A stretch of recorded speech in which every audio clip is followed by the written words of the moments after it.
25 جنيه. ده شكل الساندوتش. بصوا جوه الحشو عامل ازاي. انا شايف ان هو قليل جدا لكن الاسعار غاليه، فخلينا نجرب ونشوف الطعم. يلا بينا. بسم الله.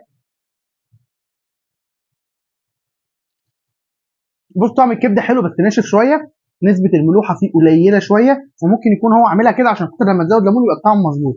مع قرن الفلفل انا شايف ان الكميه قليله، لكن سعر ال 10 جنيه برده مش كتير. يلا نخش على السندوتش الثاني من محل كبده فهمي. فهمي انا جبت من عنده اسكندراني وواحد كبده. هو عاطيني سعر السندوتش الكبده عنده كام؟ 15 جنيه، وسعر السجق اسكندراني عامل 20 جنيه. معاك كيس المخلل الصغنن ده مع نص الليمون.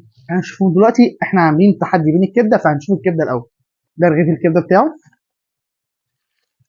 هو سعره 15 جنيه، بس زي ما انتم شايفين كده. بصوا الرغيف قد ايه كبير ومليان حشو.